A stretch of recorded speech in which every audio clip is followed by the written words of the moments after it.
The tale unfolds as the main character, Aram, undergoes a sudden and dramatic shift in her life. Struck by the infamous Trakoon, she finds herself transported to a fantastical realm known as Seoul. However, this isn't the typical teleportation that bestows superpowers upon the protagonist. Instead, Aram becomes entangled in a dark situation, captured by slavers who auction her off as a vampire. Despite the fantastical setting, Aram possesses no supernatural abilities, and her new reality is far from the typical hero's journey.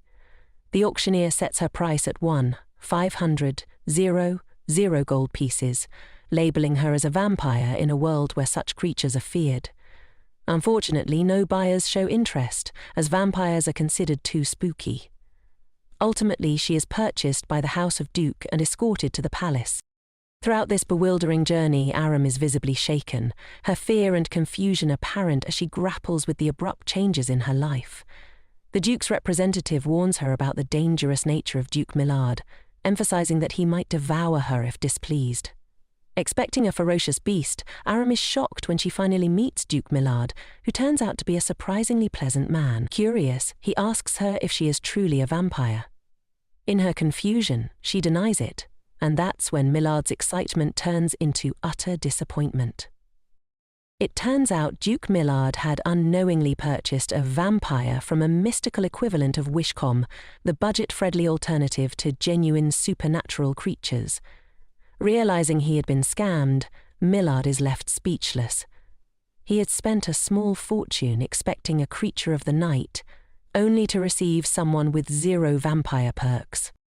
In a sudden brainwave, Millard beckons her closer.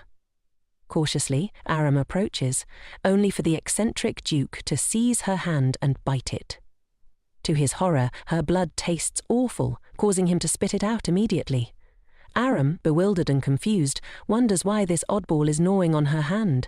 She begins to worry that Millard might decide to kill her due to her subpar blood. Meanwhile, Millard scratches his head, puzzled by what kind of creature Aram could be. Not quite human, but certainly not a vampire. As he contemplates the situation, Aram realizes her best shot at survival is to offer her services. She pleads, claiming she's excellent at cleaning and laundry. However, Millard dismissively declares he has no need for that. Frustrated, Aram threatens to spill the beans about the scam. After some relentless pleading and negotiating, Duke Millard reluctantly agrees to keep her on as a maid. Escorted to her room by another maid, Aram finds solace in her tears, reminiscing about the family she has left behind. The next morning, Aram was greeted with a maid uniform, transforming her into the spitting image of a stereotypical maid. Baffled, she wondered why, in a place that supposedly hated vampires, they still had one serving them. Her first task of the day was to find the missing piece of a puzzle Duke Millard had been working on. Miraculously, she discovered it under his bed. Now entrusted with a new mission, Aram was asked to move some books to the study. The only problem, she had no idea where the study was. When she returned to Duke's room to ask for guidance, a knife whizzed past her head. With dramatic flair, Duke Millard pinned her against the wall, demanding to know who had given her permission to invade his space. Face to face with the imposing Duke, Aram felt her cheeks turn into mini Niagara Falls. Panicking, she stammered out an apology, which led the Duke to summon his right-hand man, Logan. Apparently Logan was the one who had won her at the auction for Duke Millard. Taking on the role of tour guide, Logan led Aram through the labyrinthine halls of the mansion. However, their grand tour was abruptly interrupted by a random maid, who whisked Aram away to the kitchen. There, she was entrusted with a new task, delivering a meal to Duke Millard. As Aram approached Millard's table, ready to carry out her culinary mission, he suddenly changed the script and ordered her to take a seat. Surprised, Aram complied. In the midst of the meal, with an air of suspicion, she suggested taste-testing the food for poison. Millard, seemingly unconcerned, agreed. But as Aram sampled the cuisine, Millard's keen vampire eyes spotted a bloodstain on her foot. Logan was quickly summoned to escort her to the medic. In the medical room, Aram met Marin, who wasted no time asking her age. A suspicious question. As they chatted, Aram couldn't help but notice Marin's striking resemblance to Harley Quinn from that Joker movie. After bandaging her wound, Marin sent her on her way. In a burst of whimsy, Millard gave Aram yet another unusual task, counting the number of times the word Miller appeared in a book. Aram dove into the literary challenge, working diligently and proudly presenting a grand total of 1,068. Little did she know, Millard was slightly taken aback by her accuracy, triggering a nostalgic flashback. As a child, he had been locked in a room with the same tedious counting chore. As the days rolled on, Aram found herself settling into the routine, though she still approached the food with caution, as if it held the secrets of the universe. She was also becoming quite familiar with Millard's temper, which seemed to revolve around an endless cycle of chores. One night, while delivering Millard's dinner, Aram sensed something was off. Concerned, she tried to act like a caring nurse, akin to friends trying to carry each other in a desperate unranked low-L game. Millard, however, brushed off her concern, ordering her to summon someone from the flora. Confused by the term, Aram sought guidance from the other maids, only to be met with cold indifference and some old-fashioned trash talk, fueled by their jealousy over her growing rapport with Millard. Undeterred, she approached the head maid and relayed Millard's request. Still baffled by what the flora was, she sought clarification from Ard, who was just as unhelpful. Later that night, Millard assigned her another task, reading out dates. But in a mild act of rebellion, Aram began to complain. The head maid barged in with urgent news, leading them to a room where Aram was instructed to fetch Marin. As they walked, Marin couldn't resist letting out some jealousy-laden complaints. Together they entered the room where Millard awaited, but, to Aram's surprise, a pink-haired person, who looked more like a femboy than a maid, was sitting on the bed. The figure introduced herself as Rose and, with a sly wink, inquired if Millard had found a partner for channeling his energy. Rose then dropped a bombshell about something called a decree hearing, leaving Aram utterly confused. Who knew vampire politics could be so convoluted? It turned out that the decree was akin to mortal-immortal marriage, with an added twist. If the mortal spouse managed to off the vampire duke, they would hit the jackpot of wealth. Talk about a financial plan with a deadly twist. Upon discovering this vampire matrimony hack from Rose, Aram realized that Millard had mistaken her kindness for an attempt at a decree partnership. Determined to clear things up, she bravely ventured into Millard's ominous room. In the shadow of his dark aura, she hesitated before mustering the courage to spill the tea. She clarified that she was only there to serve him out of goodwill and had no decree ambitions whatsoever. Rather than a stern response, Millard, captivated by her humble explanation, burst into laughter. The usually ferocious Duke, in an uncharacteristically gentle gesture, called her closer and patted her on the head like a fluffy kitten. The next day at the office, Aram decided to flaunt her creativity by crafting a paper crane. Little did she know, this innocent attempt at origami would backfire. Millard, eyeing the paper masterpiece, declared she should mass-produce them. Seeing his newfound interest, Aram suggested they team up for efficiency.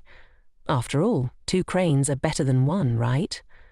Initially reluctant due to his pride, Aram eventually gave in after witnessing Aram's crane-folding finesse. Once he was hooked, there was no turning back.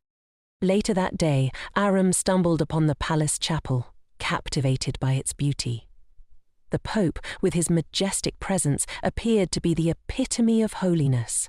However, the initial charm faded quickly as the sermon transformed into what felt like a historical reenactment class. Yawn. Inducing, to say the least. The Pope then brought out a bucket containing a glowing holy concoction.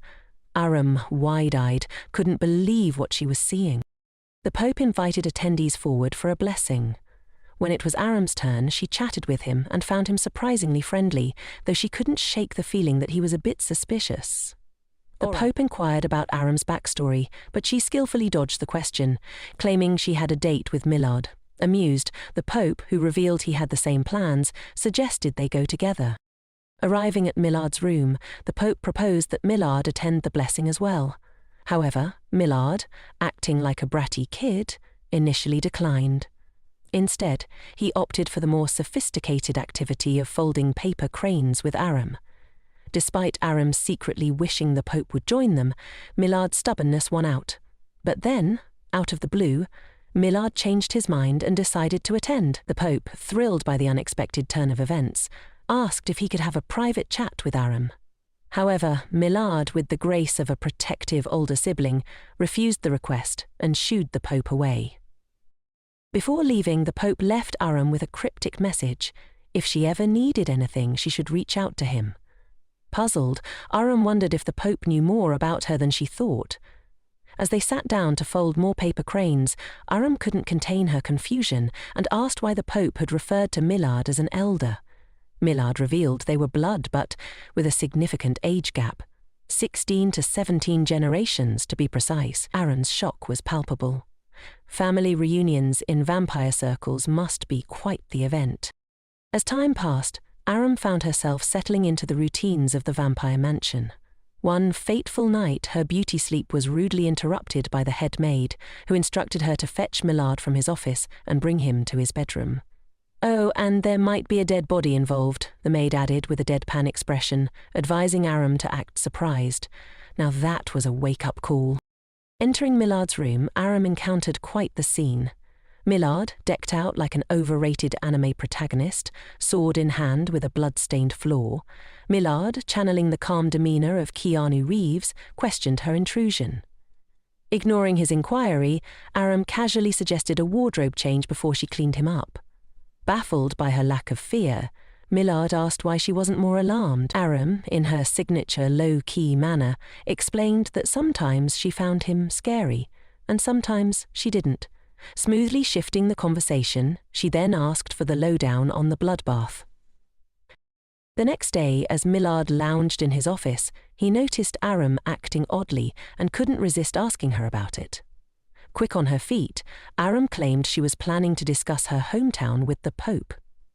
Surprisingly, Millard granted her permission. In the chapel, Aram stood before the Pope, but the real star of the moment was Marin, who revealed Aram's mysterious origins. The Pope decided to play detective, placing his thumb on Aram's forehead, causing a mysterious light to shine. Convinced by the divine glow, the Pope declared that Aram was not a vampire. Well, that settled it. Vampires were officially off the table. It seemed like Aram had received the papal seal of approval. Then, the Pope dropped a bombshell. Aram was neither human nor vampire, but something else. An empty shell. Curious, the Pope asked her to tell him more about herself, and Aram spilled the details like a clumsy waiter dropping a tray of drinks. Returning to Millard's office, she told him what had happened. In an oddly possessive mood, Millard bit his finger and left a bloody mark on her forehead. As if that weren't strange enough, he handed her a book titled Research on Blood Collection. The kind of book that might get you side-aimed at a library. Millard warned her that it was a banned and dangerous book. Panicked, Aram questioned why he'd give her such a thing. Millard claimed it was about vampires and urged her to read it. Little did she know, the book was a hot potato brought to Millard by assassins who had failed miserably in their attempt to take him down. That night, Logan dropped another bombshell. Count Freyner, the banned book enthusiast, had committed suicide, leaving a note blaming Millard. Now officially part of the vampire drama, Aram tagged along with Millard to the funeral. Freyner's son, however, wasn't in the mood for pleasantries, angrily blaming everything on Millard, but our unfazed Giga-Chad Millard paid his respects and dipped. On their way back, they swung by a jewellery store, where Millard told Aram to wait outside. As she stood there, a mysterious woman approached, eager to know more about Millard. Aram painted a vivid picture of him, like Picasso with words. Back at the palace and ready for maid duties, the head maid decided to pull a classic prank on Aram, sending her on an egg-fetching mission, only for Aram to find herself grabbing at thin air. Suddenly, a shadow emerged from the back door and snatched her, leaving behind just a lone shoe. When Aram woke up, she found herself in a wooden cabin, face to face with none other than the femboy-looking man, Urian Miller. The same Urian whose name she had counted in the imperial family book. Talk about a weird family reunion. Fearful but trying to keep her cool, Aram listened as Urian promised to return her home if she answered some questions truthfully. Sensing her anxiety, Urian called his servant, who had brought her there. In a bizarre display of loyalty, or perhaps insanity, the servant poured hot coffee on his own head as a form of apology. And then, as if it were just another ordinary day, Urian casually ordered the poor soul's execution. As chaos was about to be unleashed, Aram, in an act of mercy, screamed for him to stop. Urian's twisted smile and response hinted at an even darker side lurking beneath the surface. He then spilled the beans on his real intentions. He wanted Aram to enter into a decree with Millard. To sweeten the deal, he dangled a hefty price for her cooperation. However, even in the midst of the madness, Aram saw through Urian's slimy facade. Back in the Duke's office, Millard was in full detective mode with the head maid, extracting every detail about Aram's connection to the head king. The head maid revealed Aram's current whereabouts: the Torring cabin. With determination, Millard marched toward the door, ready to reclaim what was his. The head maid, noticing his possessiveness, told him that she also wanted to know what Aram would choose, and if she'd be willing to betray him. Millard, sensing a potential love triangle, demanded that the head maid leave.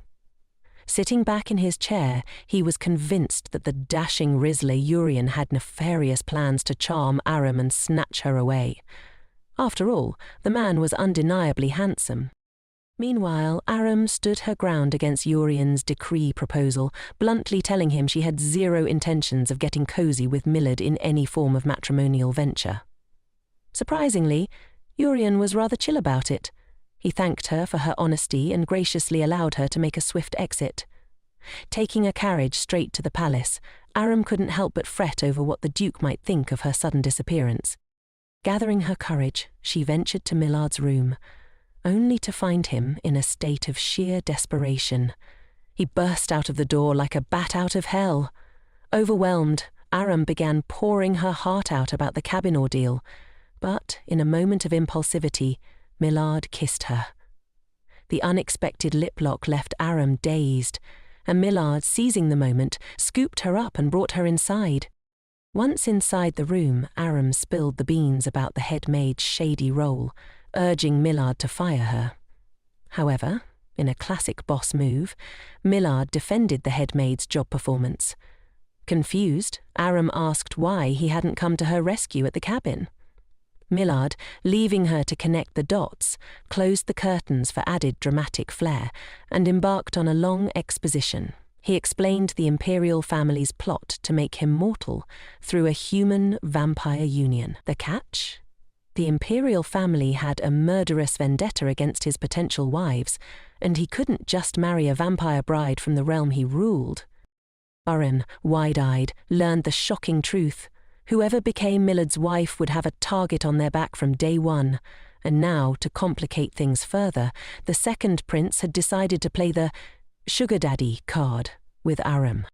Next thing she knew, he sent her a pair of shoes. And not just any shoes.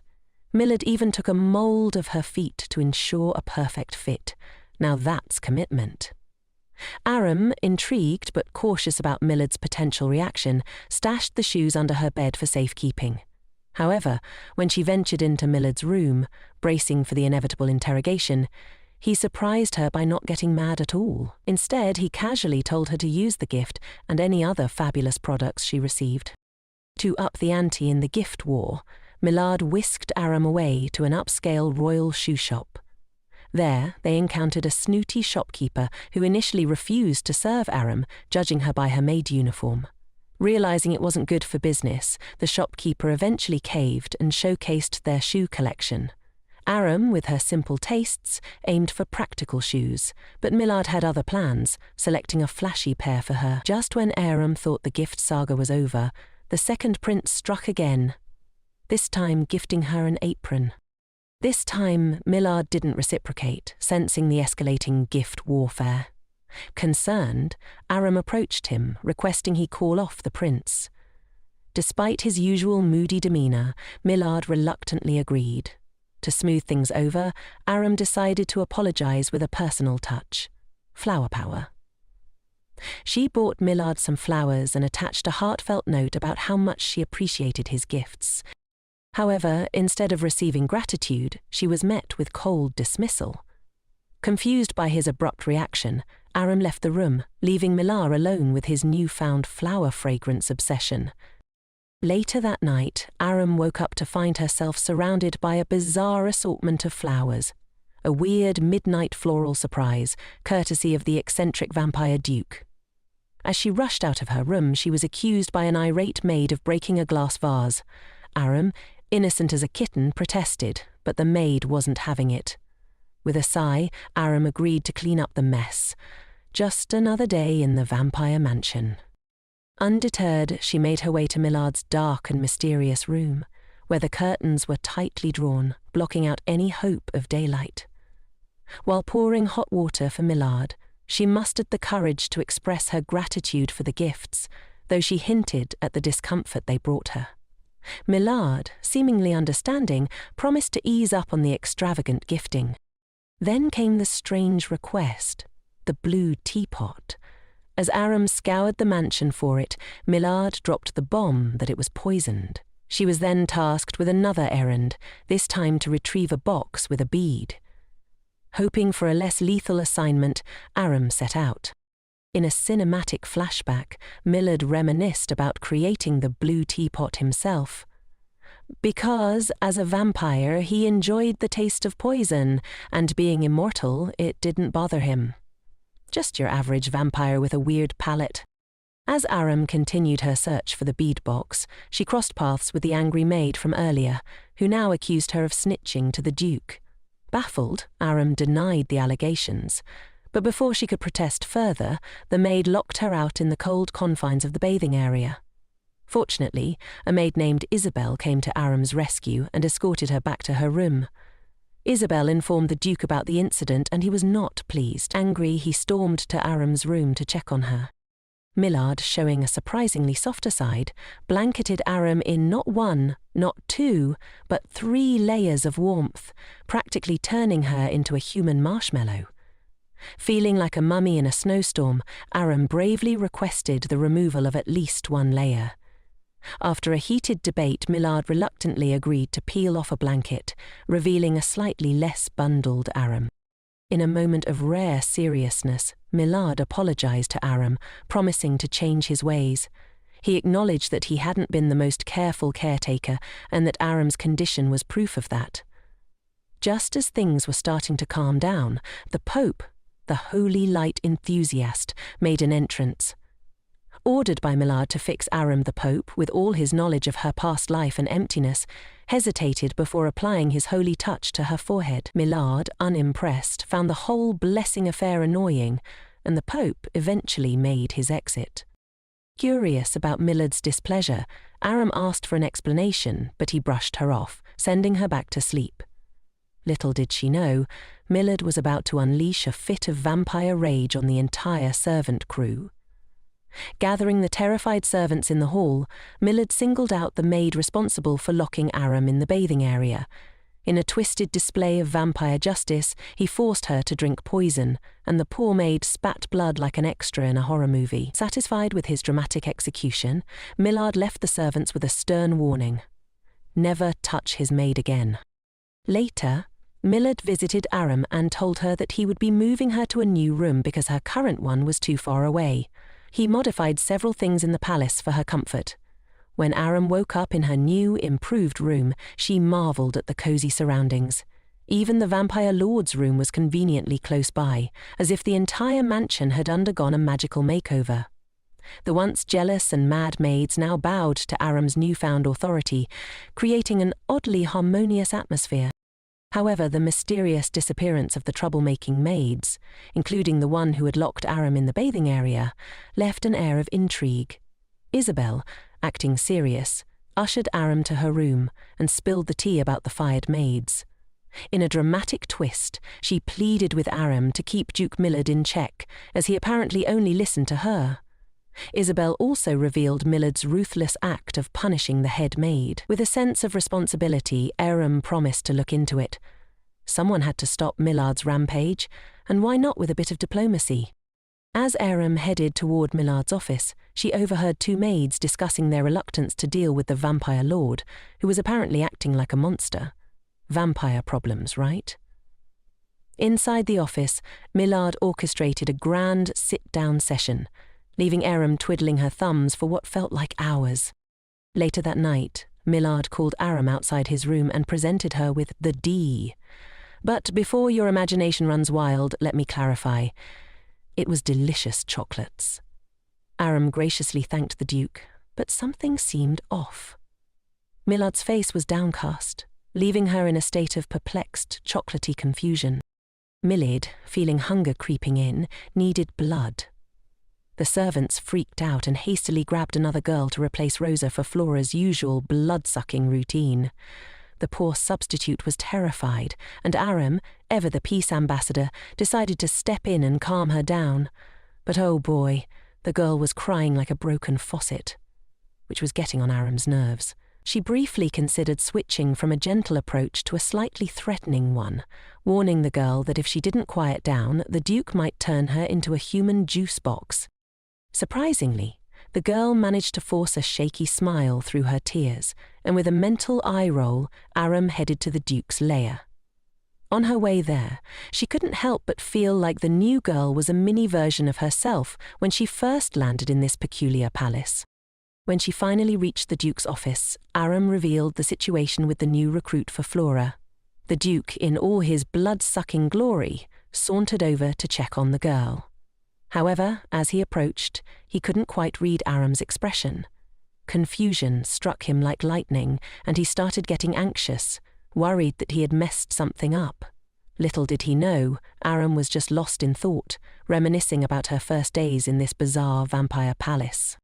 As the Duke neared the sobbing girl, something inside him snapped, and he ended up squeezing her neck a bit too hard. Oops. Realization hit him, and he quickly stepped back, regret washing over his vampire conscience. Seeking redemption, he awkwardly asked the girl for suggestions on how to do something nice for Aram. Still sniffling, the girl rambled on about a raise or some cold hard cash. As she spoke, the Duke's super-sensitive vampire nose caught a whiff of blood outside the room. Aram, growing impatient, envisioned the worst-case scenario.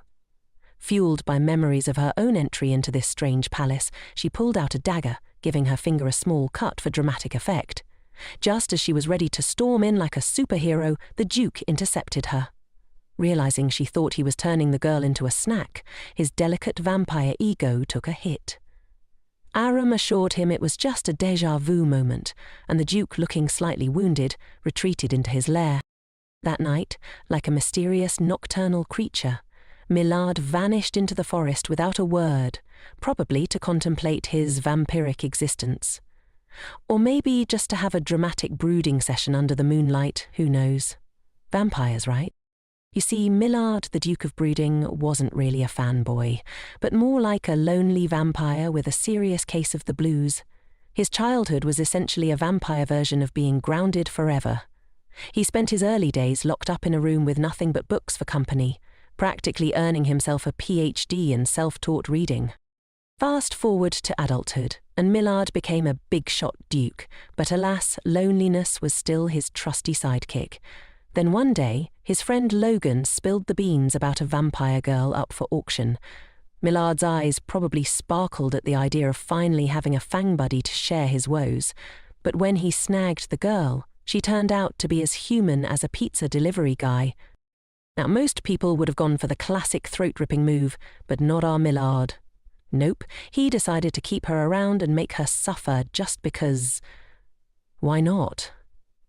However, as they shared a living space, her quirky personality started tugging at his lonely heartstrings.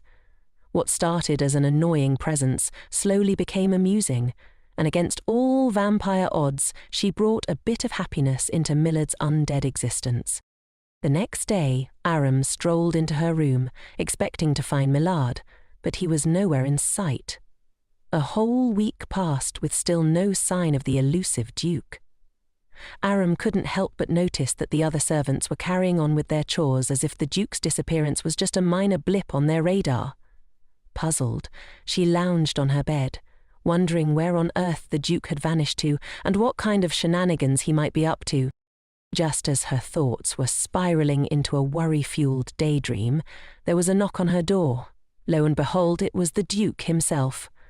Before Aram could even process his sudden appearance, Milad handed her— no, not that type of head. He presented her with the severed head of the slave trader who had captured her. Milad then casually informed her that he had single-handedly taken down the entire slave trader market and liberated her. Instead of jumping for joy, Aram was still processing the situation, her mind struggling to catch up. But Milad misread her expression, thinking she was disappointed. Instantly, he transformed into a full-blown nervous wreck, desperately asking how he could make her happy. His anxiety reached a peak, and in a dramatic fit, he even knelt before her, begging for forgiveness. Aram, completely taken aback by his theatrics, hurriedly pulled him up. But Milad wasn't done. He continued pleading, convinced she saw him as some kind of monster. As a final peace offering, he handed her a recommendation letter, perhaps thinking she wanted to escape his chaotic world. However, Aram waved off the idea, deciding she wasn't ready to leave just yet. Despite all the madness, she realized she wanted to stick around. The next morning, Milad dove into a mountain of letters like a paper-hungry detective on a mission. Aram, now promoted from garbage lady to chief name-cutter, stood by his side, dutifully assisting in the noble art of dustbin duty. As Milad sifted through the stack, he spotted a prestigious invitation from E. Miller. With a casual nod, he expertly tossed it into the not-interested pile. Enter Logan, the bearer of news and the harbinger of concerns, followed by the Pope, who made a grand entrance, fretting over Milad's apparent rejection of an invite from Emperor ECM. Shocked and slightly offended by Milad's nonchalant attitude, the Pope pleaded with him to at least attend the medal-awarding portion of the grand ceremony. Milad, with his usual disinterest, suggested FedEx delivery for the Emperor's medal. In disbelief, Pope informed Milad that the Emperor was so impressed by his slave trader eliminating prowess that he was offering him the second highest medal. Aram, sensing an opportunity, convinced Milad to at least consider attending. Later that night, Aram thanked Milad for liberating the slaves, sharing that it had reminded her of her own captivity. Milad, suddenly connecting the dots, realized that when Aram spoke of her first day in that world, she meant the day she had been captured by slavers. In a moment of delusional glory, Milad asked if Aram wanted to go back home. Aram, grounding him in reality, explained that returning home wasn't an option for her. Milad, misinterpreting her words, sighed in relief, convinced it was a sign of affection.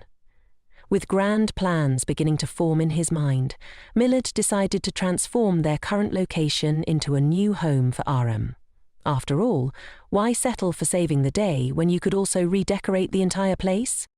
The next morning, Duke sat in his office, looking like a corporate slave burning the midnight oil. Aram, stationed comfortably on a couch, couldn't help but notice his pale demeanor. Being the inquisitive soul he was, Milad decided to dive into the mysteries of Aram's past life, asking about her academic endeavors. Aram revealed she was once a shining academic star with dreams of becoming a civil servant. Milad, looking like he'd just discovered a parallel universe, was shocked by her studious past and immediately began comparing her to the students in his world. In a flash of inspiration, or perhaps desperation, he summoned Julio Almas, the librarian advisor, to be Aram's academic mentor. Introductions were made, and Julio handed Aram a question paper so confusing even their translator couldn't make sense of it. The studying journey began in the afternoon, and Aram couldn't help but feel a bit out of her element. Meanwhile, in the maid mess, the head maid burst in with a grand announcement. A function was on the horizon, and all servants could pen down their requests for wages or bonuses. Cheers erupted from the staff, but, in a rare moment of worry, Aram realized she couldn't navigate the festivities alone. Off to Isabel she went, requesting her company for the upcoming shenanigans. A visit to Duke's office ensued, but Millard was deep in a bad mood. Aram, blissfully unaware of the storm brewing in his corporate slave heart, shared her festival plans with Isabel, only to unintentionally exacerbate Millard's already grumpy state. The next day, with all servant requests completed, Millard made a dramatic exit from the palace. A curious servant asked Aram why she wasn't joining him for the parade. Baffled but eager for adventure, she decided to ditch the office and hit the festival with Isabel. At the lively festival, Aram went incognito, sporting a hat to keep her black locks and identity under wraps. The whole event was a chaotic whirlwind of excitement. Aram and Isabel, attempting to catch a glimpse of the parade, found themselves sandwiched in the crowd like a piece of meat between teeth. Aram's anxiety levels reached new heights, while Isabel, not exactly a beacon of empathy, yelled at her to toughen up.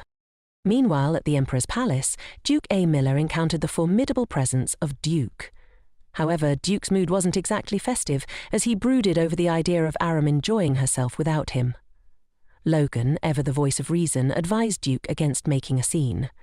Caught in a whirlwind of thoughts about a maid, Duke found himself tangled in emotions. Enter the femboy prince, ready to apologize but equally ready to stir the pot. Inquiring about Aram, Duke grumpily asserted that the prince had no business knowing about her. The prince, with a mischievous grin, tried his best to annoy Duke, who, in a state of confusion, turned on his heel and walked away. The prince, observing this, realized his plan to pique Duke's interest in Aram was working like a charm. Back at the function, as the parade finally kicked off, Duke found himself holding a leash with the head maid on the other end. The head maid became the center of attention for the parade, taking the spotlight while the crowd erupted in cheers, leaving Duke in the dust. Like being neglected by a crush. The parade itself was a dazzling spectacle, and the entire audience soaked up the enjoyment.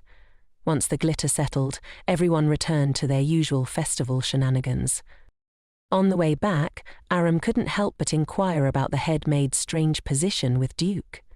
Isabel spilled the beans, revealing that she was initially Duke's chosen companion because, well, there wasn't anyone else around. Isabel clarified that sitting on a horse with a woman beside you symbolized obedience, and dropped the bomb that she was Duke's original pick. They took a breather at a fried chicken stall where Isabel casually suggested Aram could be the priestess in the parade. Aram, not feeling the whole horseback obedience vibe, questioned the term priestess. Isabel, in her typical straightforward style, recounted a scandalous tale of a viscount who accidentally brought his side piece instead of his fiancée to the parade. The woman on the horse became the equivalent of Saul if young, and a priestess if old. Aram had missed the chance to be the youthful Saul equivalent. Opportunity knocked, but she didn't answer. Isabel then revealed that she was paid to be friendly to Aram, and advised her to sing her praises in front of the Duke. They wrapped up the function with more enjoyment and headed back to the palace. Millard, returning and still fuming over his encounter with the prince, fretted about whether Aram cared about the medal he received. In a surprise twist, he decided to check on her in her room, only to be greeted by like it was his birthday surprise. The grumpy old grandpa Duke didn't seem impressed at all with Aram's excitement. He brushed off her enthusiasm, telling her not to force herself into these things. Aram, determined to make her point, retorted that she wasn't forcing herself, she genuinely wanted to do it. Sensing his displeasure, she quickly apologized and suggested she should leave. Just as she was about to make her exit, Duke halted her with a gruff voice, instructing her to light the candles and share the tales of her day. Reluctantly, they both settled down and Aram revealed every detail. As she narrated, Duke, in his own gruff way, asked if she had fun. She beamed and replied that it was awesome. Tons of fun. Suddenly, Duke sprang from his chair and fetched a sky lantern from another room. He suggested they send it together. They ascended to the terrace, lit it up, and watched it float into the night sky. Aram couldn't help but feel genuinely happy. and it dawned on Milad that, grumpy as he may be, he had managed to bring joy to her day. The next day, Duke surprised Aram with an invitation to the Emperor's birthday. However, apprehension set in as she worried about judgment at this royal event. Duke reassured her, but Aram still feared potential humiliation. Eventually, she agreed, only to realize the celebration was in 3 months, not enough time to master dance and etiquette. During a study session with her advisor, Aram told him about Duke's invitation. Desperate for guidance, she pressed the advisor, who bluntly admitted he couldn't do much. Undeterred, she insisted, and he reluctantly agreed to look into it. After their study session, the advisor spilled all the beans to Duke, who, in his typical grumpy fashion, declared that Aram thinks way too much. The advisor, trying to be helpful, suggested bringing in Elle for etiquette lessons, but that idea didn't sit well with Duke, who promptly told him to stay in his lane. Sensing the gravity of the situation, Nelson apologized, prompting Duke to warn him about the watchful eyes and the need to be more careful. Aram's next study session started a tad early, with a mission to prepare for the upcoming birthday bash. After completing a chapter, the advisor instructed Aram to head to a room on the 2nd floor, East Wing. As she explored, a lady named Evangeline and a nerdy-looking boy, Doran, introduced themselves. Apparently, Evangeline was there to teach Aram the palace waltz. They kicked things off with some knee-bending action and a bit of dancing. Once Evangeline left, another lady stepped in, ready to school Aram in palace etiquette. Come nighttime, Aram's back felt like she'd been in a gaming marathon for hours, tired and aching. She realized Duke wasn't exactly treating her like a pet, but more like a project. The next day, during the study session, the advisor lost his cool with Aram, convinced she'd ruined Duke's reputation at the birthday party. Word of this reached Duke, who summoned the advisor to his office. There, the grumpy Duke unleashed his rage, threatening the advisor for scolding Aram. Desperate to save face, the advisor pleaded that everything was for Duke's reputation. Unmoved, Duke sentenced the advisor to the dungeon, where he would await his punishment. Aram waltzed into the study session, expecting her usual advisor, only to find an empty chair. Puzzled, she headed to Duke's office to seek answers. Duke, with a guilty look, apologized on behalf of the missing advisor, admitting that he had been a bit too stern with her. However, Aram shrugged it off, claiming she could handle a verbal slap or two, since it was all out of concern. While they chatted, Pope made a grand entrance, and Duke's expression instantly plummeted. He promptly instructed Aram to play hostess and entertain Pope in the hall. As Aram approached Pope with the head maid, surprisingly all sugar and spice, expressed her delight at Aram getting cozy with Duke, believing it was softening him up. Aram, caught off guard by the sudden friendliness, just nodded along.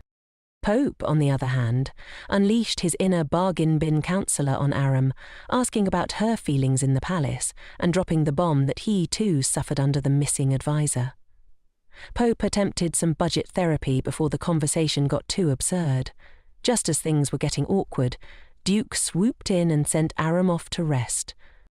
Ignoring Duke's advice, Aram sneakily headed to his office and stumbled upon a smuggling case report. Caught up in reading, she lost track of time. Suddenly, it hit her. It was waltz training time with Evangeline. Rushing to the session, she found herself learning a myriad of hand signals and even got a crash course in how to be intentionally rude. As the night dragged on, Aram, still wide awake, practiced her walking technique in her room. Duke happened to stroll by and spotted her. A grin spread across his face.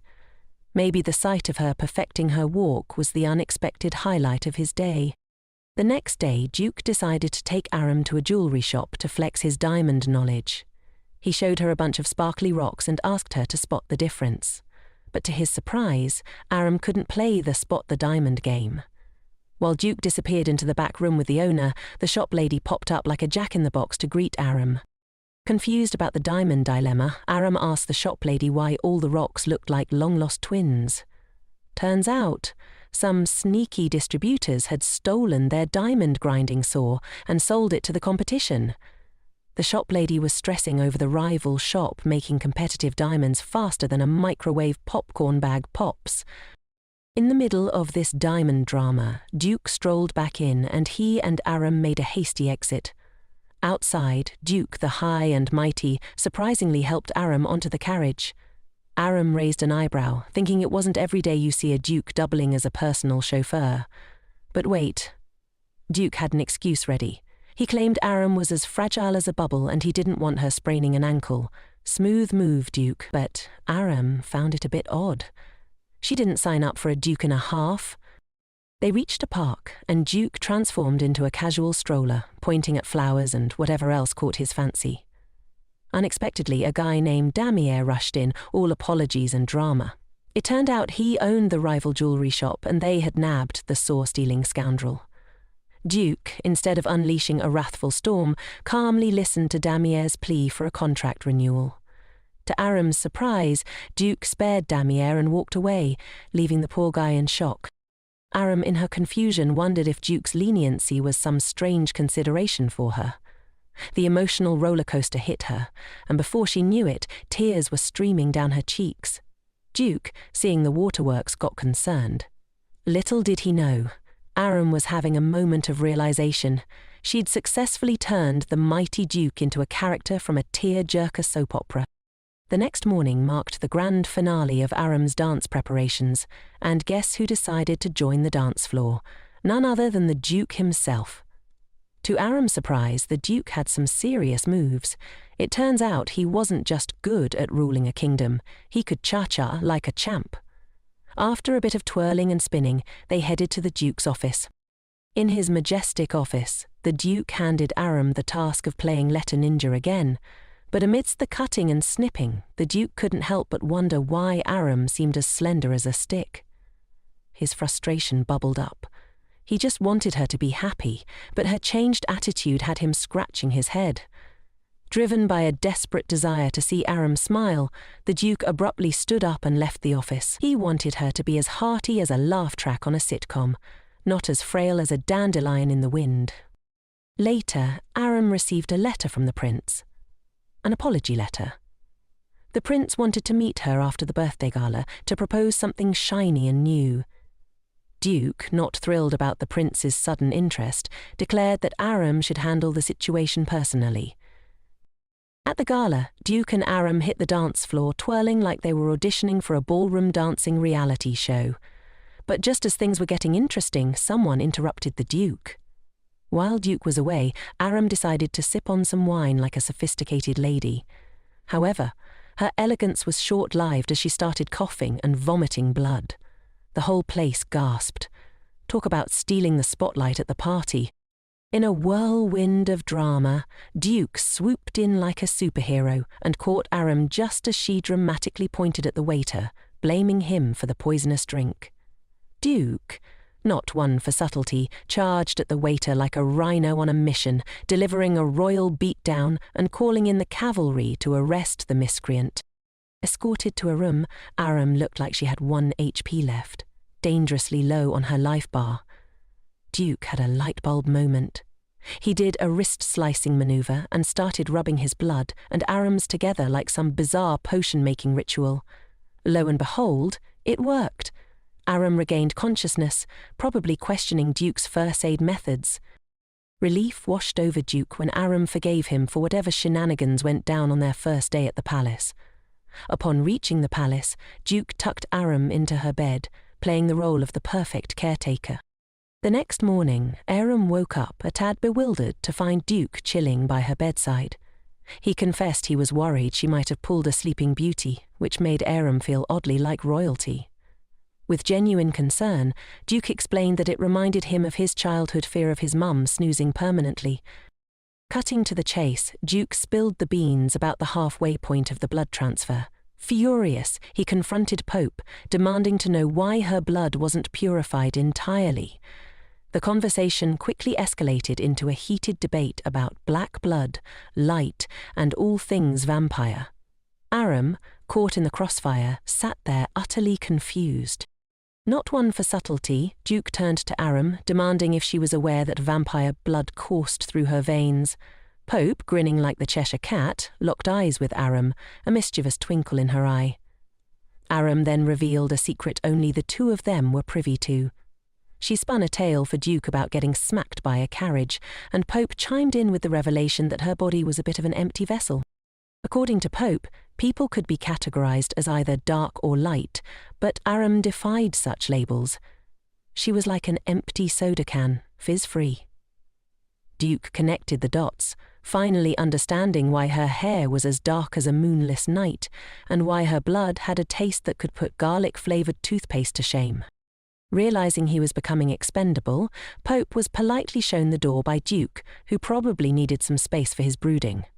With Pope out of the picture, Duke, in a moment of bossy concern, commanded Aram to take a horizontal position on the bed. However, Aram thought it was a bit beneath a Duke to be playing nursemaid. Duke, showing a surprisingly soft side, insisted he enjoyed their unique dynamic and wanted to take care of her.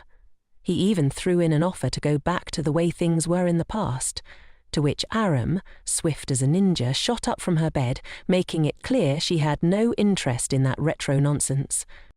The next day, Duke embarked on a mission to unmask the villain behind Aram's carriage encounter. The waiter spilled the beans.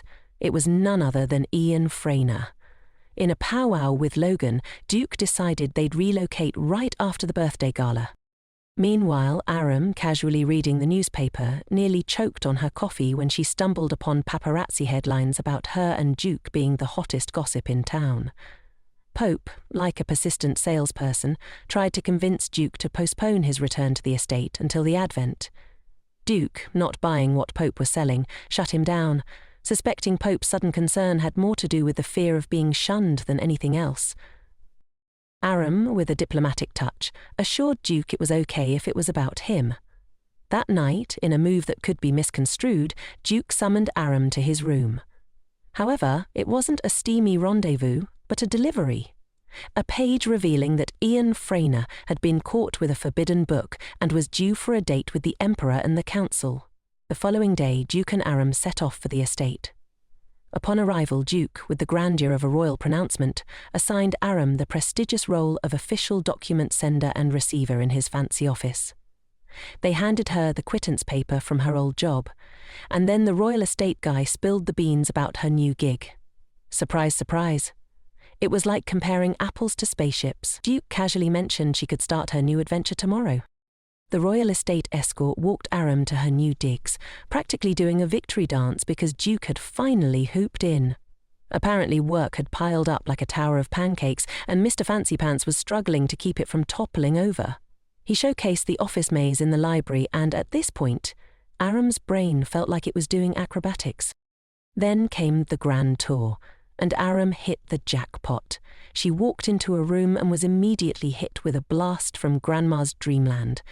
Mr. Fancy Pants assured her it wasn't over the top, but Aram was like, "Am I in a palace or an art museum?"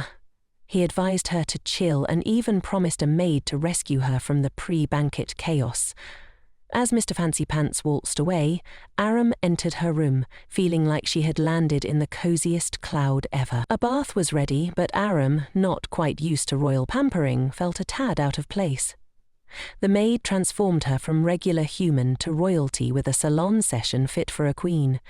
Deep down, though, Aram knew this fairy tale could turn into a pumpkin carriage any second. Duke's moods were as predictable as a cat on a hot tin roof. As the night rolled in, the royal estate party kicked off, and Aram was dolled up like a princess. A royal with a femboy flair named Elle came over, flashing a charming smile and trying to win her over. Duke, feeling a sudden surge of jealousy, warned Elle to keep his distance. Looks like someone woke up on the grumpy side of the royal bed. Aram sat next to Duke as he grabbed the mic to announce his grand return. The royal table looked like a wine lover's paradise, and Aram, being 20, thought, why not sip? It tasted like victory. But Duke, being the responsible adult in the room, shut that down real quick, forgetting that, in vampire years, she was still in the sippy cup phase. Elle, ever the conversation ninja, slid in with some random talk about, let's just say, personal preferences. Duke, not having any of it, brushed him off. Meanwhile, Aram, in her grape juice-induced haze, got a bit tipsy. Duke's attempts to play the sober coach failed miserably. He finally gave up and decided to play the role of the babysitter, carrying a giggly and chatty Aram to her room. She was blabbering about who knows what, probably the secrets of the universe or her favourite snack. Duke, like a pro, tucked her into bed. In her tipsy state, Aram got a bit emotional and asked Duke what she'd accomplished during their time together. Duke told her that she had changed him and his whole royal routine.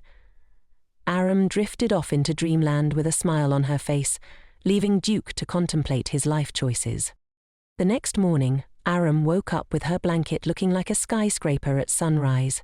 She had a big, all-smiles grin on her face, because Duke had dropped the bomb last night that she was super special to him. In the library, Duke transformed into a vampire chemist, cooking up a secret recipe to turn Aram into a bloodsucker like him. But he wasn't exactly planning to ask for permission. He figured he'd just turn her into a vampire first and then spend eternity begging for forgiveness. Talk about playing the long game. Duke, the master chef of vampire conversion, started spicing up Aram's meals with a dash of his own blood. Aram, clueless about the behind-the-scenes drama, went off to her office, where the estate royal handed her the thrilling task of copying a ledger. Exciting stuff. After slaving away on her thrilling ledger mission, Aram headed back to her room, feeling a bit down because she hadn't seen Duke all day. Meanwhile, Duke was in vampire lab mode. A maid swooped in and announced dinner time, guiding Aram to a fancy room with a glass window. Lo and behold, Duke was there, looking paler than a ghost. Aram figured Duke might need a refill of that red stuff soon. The idea of him sipping on someone else's blood made her feel a mix of queasy and jealous, so, being the smooth talker she is, she asked if they could make this dinner thing a regular deal. Duke, with his pale but polite face, agreed to the proposal. As the day rolled on at the fancy royal estate, the helper guy noticed that Aram was no slouch in the brains department. He even went so far as to claim he was the mastermind behind her newfound skills, throwing shade at the advisor who used to be in charge. In between sharing his get-rich-quick schemes and dissing the economy, he brought up the whole Duke-liking Aram situation. Aram, feeling uncomfortable, shut that down real quick. During dinner with Duke, she thanked her lucky stars for having such a stellar team, including Duke and the royal smarty pants. But oh snap! Aram forgot to call Duke her superior during the dinner chat. Quick save, she threw in a compliment about how Duke outshined even the royal smarty pants.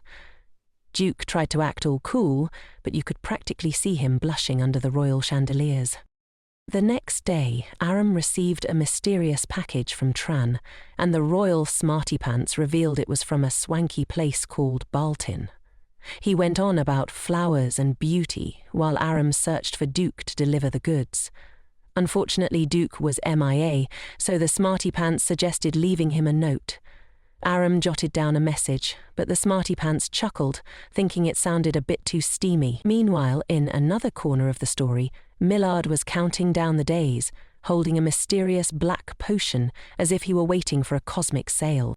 Back in the library, Aram was scratching her head, wondering why Duke had agreed to all those emperor terms way back when. Just then, the advisor tried to clear things up when... boom! Duke walked in, asking about that steamy note.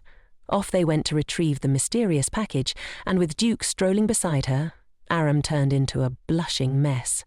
Love was in the air, or maybe it was just the royal perfume. Blushing like a tomato, Duke popped the big question, asking about the mysterious note. But oh boy, Aram went all secret agent on him, replying with a classic, "It's nothing." Smooth move, Aram. Then the plot thickened when Duke handed her a super top-secret package. Drumroll, please. Turns out it was just a brochure from a summer clothing store. Duke, being all mysterious Sigma male, told her to pick out her summer wardrobe, but made it clear that she was footing the bill. Sugar daddy alert! Or not. The clothes in the brochure were practically on clearance. Aram, wide-eyed, probably thought Duke was being overly generous. But oh no, Duke got it all wrong. He thought she found the prices too high. So, in true superhero fashion, he declared he'd make the store drop their prices even further. Aram had to be the voice of reason, telling him it was already cool. Then came dinner, fashionably late, and Aram couldn't help but wonder why they were having a dinner party. After everyone else had ghosted the dining room, Aram, in between bites, dropped the bomb. "When are my feb clothes arriving?" Duke's jealousy radar immediately went off. He asked, "Who's the lucky person you're dressing up for?" Aram, cool as a cucumber, shut that down, saying it was all for her fabulous self. Post-meal, the server slid over some mysterious pills. Duke revealed they were the ultimate poison protection pills. Aram, skeptical but game, gulped them down. With a twinkle in her eye, she dropped the suggestion. Let's go on a picnic to Bolton." Duke, a bit bummed because he wanted to be the picnic planner, reluctantly agreed. Right and early, Elle transformed Aram into a picnic-ready queen while brushing her hair. Little did Aram's tummy know it was already rumbling and she was craving a snack. However, Isabel wasn't having any of it, fearing Aram might end up looking like Big Show from WWE. Apparently, ladies don't chow down, or so Isabel claimed. Aram was shocked. Did she just get called a lady? All dolled up, Aram glided into the hall, and there stood Duke, looking like he'd just discovered a secret treasure. The carriage ride to the picnic spot felt like a nerdy first date, with awkward compliments flying left and right. Bolton and the picnic destination turned out to be a field of dreams covered in gorgeous flowers. Also, a bunch of servants and maids were there. Duke and Aram strolled through the flowery wonderland, but Aram, the Sherlock Holmes of picnics, noticed the local factories were on a smoke break. When she questioned Duke, he casually brushed it off, claiming they must be on vacation. Vacation? More like picnic mode activated. They dove into the feast they brought, and Aram quickly realized why Isabel had been the snack police earlier. Aram excused herself to whip up a flower ring for Duke in the fields. She slid it on his finger and voila! Duke was over the moon. In the end, it turned out to be a wholesome picnic, or as we like to call it, a date with a side of flowers. Back at the estate, Aram discovered some letters that smelled like a flower shop on steroids. She turned into Sherlock Holmes and confronted the estate royal about the fragrance mystery. He dodged the question like a pro, ninja dashing away, leaving Aram with more questions than answers. She handed him the letters, but he casually tossed them into the basket, setting off Aram's curiosity alarm. With a magnifying glass in hand, Aram peeked into the basket and... surprise. Found a love letter from someone named Rana to Duke. She got jealous seeing that the letters from Rana kept flooding in, and so did Aram's jealousy. At dinner, she looked rough and worried, probably due to the mystery love notes. Duke noticed and asked, but Aram, pulling a classic move, claimed she was just tired. Yeah, right. Later that night, Duke had a heart-to-heart with the estate royal, dropping the "Why is Aram so sad?" bomb. The estate royal revealed Aram had spotted those Rana letters. Duke told him to spill the beans and let Aram read the drama-filled letters. The next day, the estate royal played Cupid and granted Aram permission to dive into the love letter saga. She sprinted to open the letter and, oh boy, it was like reading a text version of a Playboy magazine. Jealousy level over 9,000. That evening, Aram pulled the "I'm sick" card to skip dinner with Duke. Little did she know Duke was worried sick about her. He played detective, caught her red hand strolling the hallway, and without saying a word, knew she was avoiding him. The next day, Duke decided to dive into the R-drama and read the letters himself. But surprise, surprise, he didn't tell the estate royal. The estate royal, sensing Duke's cluelessness, had to play detective and informed him that Aram was feeling blue because of a classic case of jealousy. Duke, being Duke, assumed it was just a one-sided crush from his end. Meanwhile, Aram was stuck in a love letter tornado, unable to focus on anything. Her mind was on Duke, Duke and more Duke. It was like love on steroids but with fewer hard emojis. Just when Aram thought the love letter saga couldn't get crazier, a servant waltzed in with more letters. Bam! Millard's response letter to Rana was in the mix. Aram's jaw probably dropped to the floor. During a study session with the advisor, Aram hit him with the ultimate philosophical question. Does God exist? The poor advisor, usually the wise one, stumbled and fumbled like a stand-up comedian facing a tough crowd. Fast forward to dinner that night, and Duke revealed it to Aram. He took charge and told her he handled the situation by sending her a rejection letter. It turns out some random human who barely knew Duke wrote the love letter, and Duke was not having it. Then Aram dropped a bomb of her own. She asked Duke about Saul, the supposed god of their world. Duke, the bearer of truths, shattered her hopes by revealing that Saul was just a metaphorical light, not a wish-granting deity. Ouch. The next morning, as Isabel worked her magic to make Aram fabulous, Aram sought advice on confessing her love. Isabel, the love guru, dished out some wisdom, and Aram took notes. At dinner, Duke was fashionably late, so Aram decided to play detective herself. Off to Duke's room she went, probably ready for a love letter showdown, or maybe just to raid his snack stash. Aram caught Duke red-faced because he wasn't late for a trendy reason. He was busy crafting paper cranes for her. Turns out Duke was caught in the act of self-play, blushing like a tomato. Quickly recovering, he suggested they head to the dining table. Aram tried to act cool, pretending the paper crane incident never happened. Duke apologized for the delay, clearly embarrassed. Aram, being the curious soul, asked if Duke had a wish since he was folding the origami birds. Duke revealed that he thought Sol wouldn't grant Aram's wishes, so he was hoping the cranes could work some magic.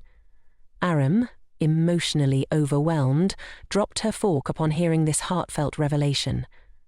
Grateful, she thanked Duke, who, being a humble soul, insisted he was just trying to help, not wave a magic wand. Now, Aram had a burning desire to confess her feelings, but lacked the courage. Taking inspiration from Rana, she decided to write Duke a love letter. However, tension hit her like a ton of bricks, and she couldn't come up with a single word. It took her an entire night to compile a letter, and in a bold move, she handed it over to the royal estate, gave copies to the maid and advisor, and ordered a letter delivery extravaganza to Duke. Fast forward a few hours, and as Aram was returning to her office, Duke came rushing in like a rom-com hero, embracing her tightly. Turns out he had received the letter, a declaration of Aram's love in written form. So there they were, wrapped up in a tight hug, and Duke spilled the love beans. He promised Aram he'd be her knight in shining armor, ready to protect her from any drama life threw at them. Suddenly he whisked her away to his office, declaring it the war room for planning their future. Inside, Duke suggested they ditch work and head to the desert or the beach for some chill time. But hold your horses. Aram, being the independent adult she is, wanted to earn her own cash. Duke reluctantly agreed to let her keep her work mojo, but fear not. He quickly shifted gears and started plotting their wedding. Aram, feeling like a deer in headlights, thought she was too young for that whole marriage thing. The next day, Duke showed up at Aram's office, and the air got thick with romance. They were all touchy-feely, doing the whole lovey-dovey dance, but guess who crashed the party? The estate royal, barging in like a drama queen. She scolded Duke for not keeping his lovey-dovey moments in check during work hours. Undeterred, Duke pulled the same stunt during Aram's study session. Aram, getting all serious, told him she enjoyed his company but had a to-do list a mile long and feared drowning in love would make her useless. Duke, realizing he'd overstepped, backed off and left. Back in his room, Duke, feeling like a love-struck teenager, worried he was being too pushy. He popped some sleeping pills, hoping not to disturb Aram during her work. Aram woke him up later, apologized for the yelling episode, and they had a cute, romantic moment over breakfast. Duke, attempting to be charming, asked to take her on a boat date. Smooth moves, Duke, smooth moves.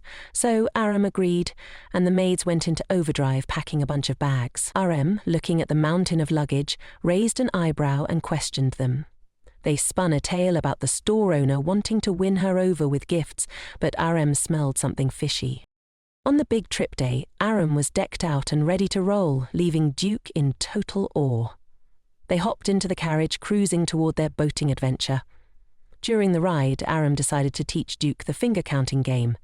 But he was basically the losing champion, so she came up with a fun punishment. A little wrist tap for the loser.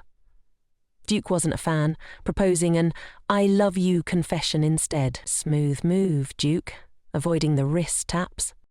Finally, they reached the boating spot, and as they floated along, Aram popped the question.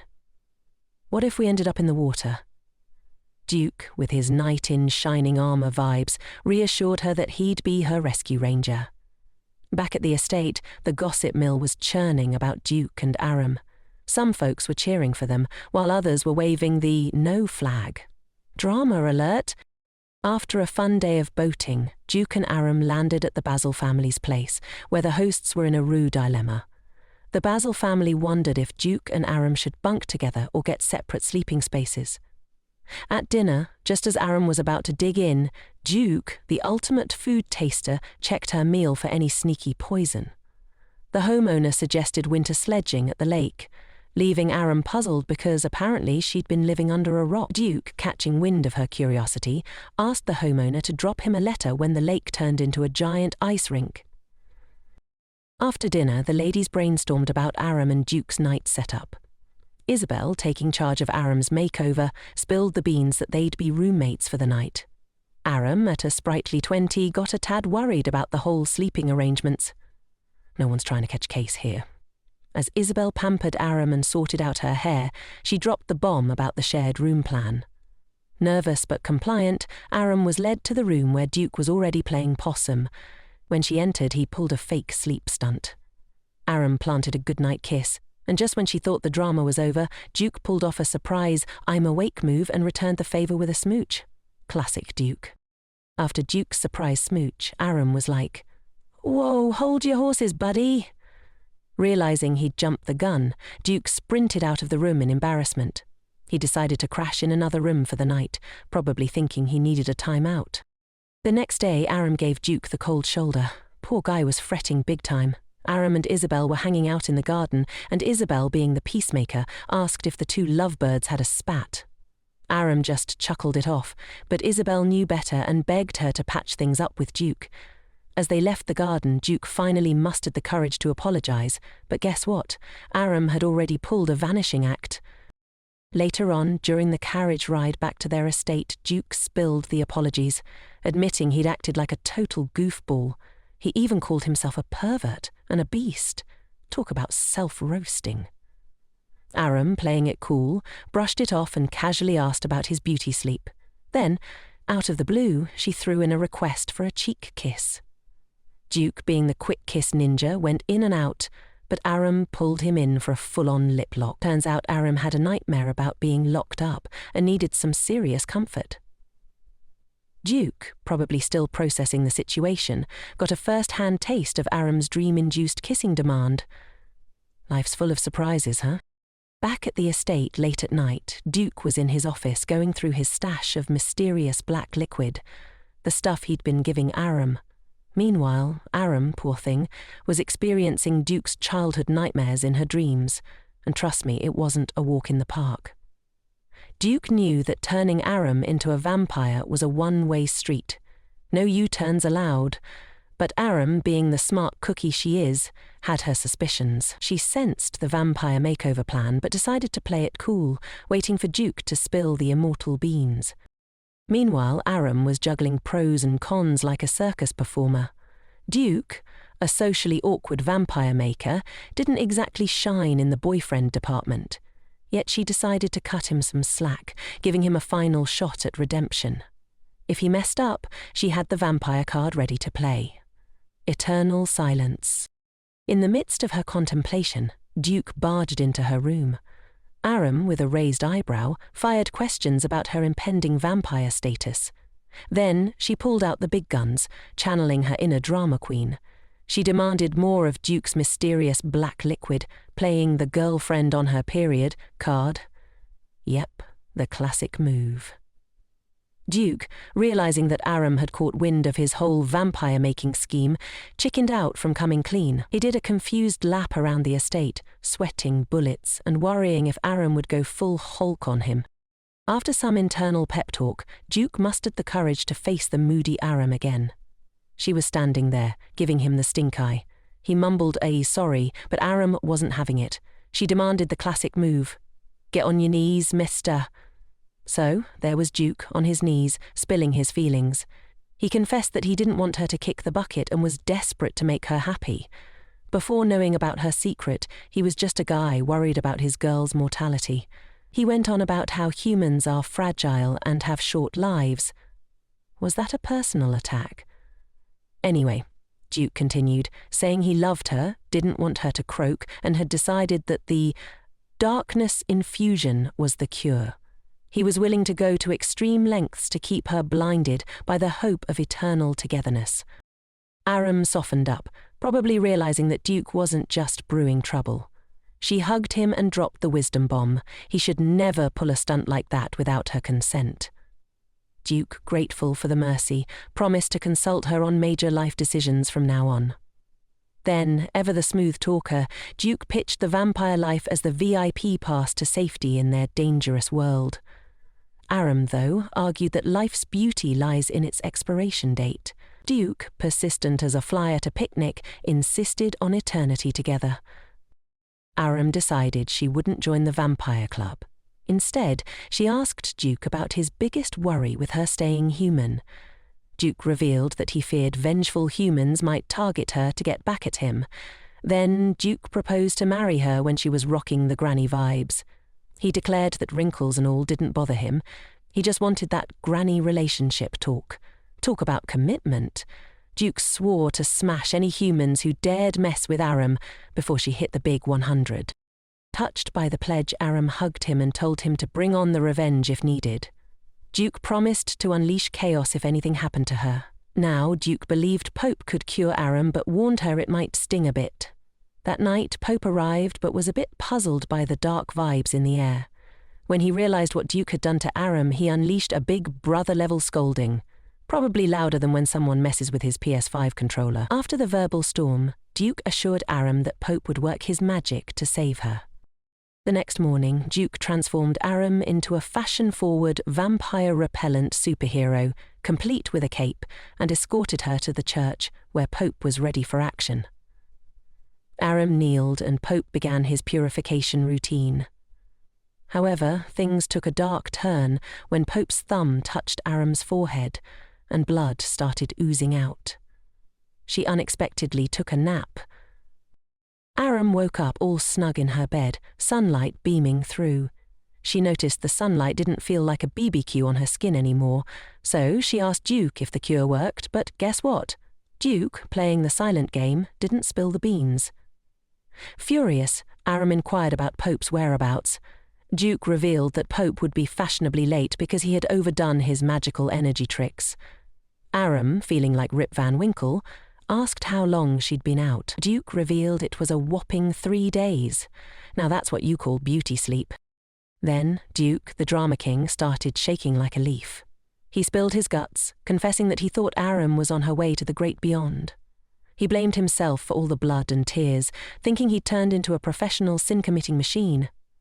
Just as Duke was having his moment, Pope made his grand entrance. Aram, grateful for the rescue, thanked him for the life-saving gig.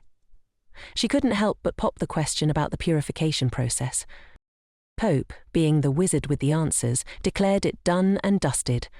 Aram had officially joined the Soul Club. Now, in full simp mode, Duke begged Aram to stick around for the grand finale. So, Aram dropped a truth bomb on Duke, telling him that she was loving the human life in their world. Being human meant caring and taking risks, and Duke, being her knight in shining armor, was doing just that, taking care of her and facing the risk of losing her. The next day was a royal family shindig, and everyone gathered around the table for lunch, but Aram and Duke pulled a Romeo and Juliet sitting at opposite ends. The other royals, being the gossip squad they are, bombarded Aram with questions about the juicy rumours. Aram, playing it cool, claimed there were so many rumours she had a hard time keeping track. As the royal gossip session heated up, a servant approached with a bottle of wine. Duke initially said no, but Aram, in her happy-to-meet-the-relatives vibe, begged for just one glass. Duke reluctantly agreed. Oh, the things we do for love. Later, they strolled through the flower fields, and Aram, thanks to that wine, was as tipsy as a cat on a hot tin roof. In her merry state, she popped the big question. Would Duke protect her and stick by her side? Duke, being the smooth operator he is, brushed it off like a pro. But little did Aram know, Duke had a surprise up his sleeve. As they sauntered along, Aram spotted a fancy dome ahead, and it hit her like a ton of bricks. Duke was about to pull a proposal stunt. Lo and behold, Duke went all out, proposing in a romantically epic way, sliding a ring on Aram's finger and sealing the deal with a kiss. The news spread faster than a squirrel on roller skates, and folks were buzzing with excitement about the upcoming royal wedding. In the cozy palace, Duke and Aram were enjoying their time together. Rumour has it they even engaged in a bit of friendly wrestling the night before. However, Duke received an invitation that seemed to be missing an important detail. While snuggled up next to Aram, the Duke couldn't resist his peculiar fetish of hair sniffing. He was having a grand old time playing with Aram's locks. The next day they set out to find a suitable match for the Duke's flora. But oh dear, Aram wasn't too thrilled about the whole matchmaking business. She boldly asked why the Duke wasn't considering using her blood for Flora's needs, instead of giving a straight answer. The Duke, trying to avoid the question, suggested they sleep in separate beds for a few days. Aram, fuming, reluctantly agreed. As they reached their destination, the Duke looked as pale as a vampire on a night shift. Aram, nearly immortal with her strong, muscle mummy vibes, assured him she could handle anything, but the Duke insisted on accompanying Aram. In the midst of their library adventure, he suddenly passed out. When he woke up in bed, feeling like a deflated balloon, he wasn't in the mood for sipping on any other lady's blood. Just as he was pondering his life choices, a beautiful lady named Walton, claiming the king was worried and had sent her for Flora, showed up. Things took an unexpected turn when she decided to play a round of royal twister on top of the Duke. The situation got pretty intense, and just as things were heating up, in walked Aram at the most awkward moment possible. Witnessing the scene, she swiftly turned around, dagger in hand, ready to tackle the royal drama. The Duke, feeling like a shaky leaf in a windstorm, shuffled over to Aram. Now, you'd expect Aram to be all fired up or annoyed, right? Surprise, surprise. She went in for a hug, telling the Duke to chillax and recharge his batteries on the bed. Then the blood messenger for Flora barged in. Quick thinker that she is, Aram suggested, "Hey, how about you either cut your arm or let the Duke take a little nibble on your neck for the royal juice?" Before Aram could make her great escape, the Duke grabbed her hand like it was the last slice of pizza at a party. Aram assured him she was tougher than a cookie dunked in hot coffee, but as she tried to slip away, she found herself caught in his grip. He gave the blood messenger the boot and dragged Aram back to his royal resting spot. Dagger alert. The Duke snatched it away, giving her the stink eye for bringing a pointy thing to the party. "Why'd you bring this dagger, Aram?" he asked. She revealed she was ready to slice and dice for a blood offering. The Duke, puzzled like a cat trying to figure out a laser pointer, didn't seem thrilled with the idea. Aram hit him with the real talk, asking if his body and heart belonged to her. The Duke, probably imagining a big property of Aram's stamp on his chest, nodded. She then revealed, "If that's the case, you should skip the buffet and sip on my blood smoothie." The Duke, a bit worried like a kid thinking broccoli might be gross, hesitated. But Aram was all in. He took a little nip from her neck, and bam! It was like the best dessert he'd ever had. Tears started flowing, like he'd just watched a puppy video. The next day, they were on their way to Granal, a place with a fancy farm belt claiming their juices were fit for an emperor. But trouble struck, and they had to make an unexpected pit stop in Manford City for the night. Duke wasn't exactly throwing a party in his head about it. Turns out he had some not-so-sweet memories of Manford, all tied to that vampire life. Aram, being the curious cat she is, asked why nobody did something about these vampire enthusiasts. Duke explained there was zero evidence and the court would just think everyone was spinning fairy tales. Then he popped the big question, "Scared much?" and sealed it with a smooth smooch. Real smooth, Duke. He promised to be Aram's human shield, even if they had to camp out at the Manford Castle. Aram, with her imagination running wild, suddenly wondered, wait, is Duke a vampire? She figured the Manford people might be dangerous for her, being a mere mortal. They finally reached the Manford Palace and got a royal welcome from the owner, who ushered them in like VIPs. Inside, Aram spotted a girl with blue hair named Julia. No fear of black-haired wonders here. At the dinner table, Aram eyed the tea suspiciously, thinking this could be some Scooby-Doo mystery. But the house lady gulped it down like it was a smoothie, so Aram figured it was safe. No poison today. Tea time quickly turned into story time when the house lady asked about the story behind Aram's ring. She revealed that some magical lettering appeared in the stone when light hit it, sparking curiosity. Duke, however, bailed on the candlelight ring test, claiming he was too tired for the light show. So, Aram and the house lady were left to spill the tea. With all the subtlety of a detective in a mystery novel, the house lady began probing Aram about her marriage plans. She dug deep, asking if Aram had any pearls of wisdom on tying the knot. Then, going full Sherlock Holmes, she inquired about Aram's parents. In her cool and collected style, Aram mentioned having a bunch of folks back home who showered her with advice whenever she needed it. She also poured her heart out, confessing her deep love for Duke and how sure she was that her parents would give their blessing if they met him. And then came the plot twist.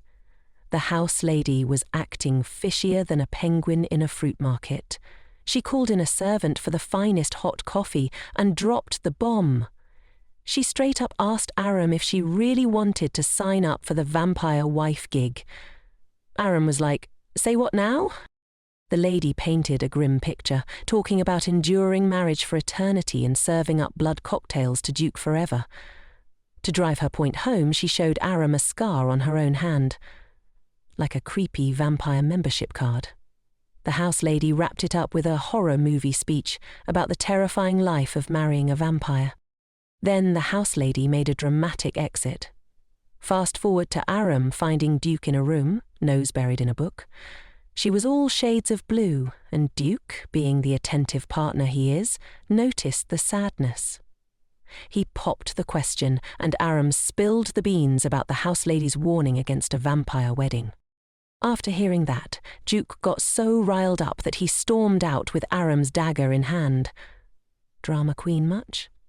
But Aram, the peacekeeper, stepped in like a boss before Duke could unleash some dagger dance moves.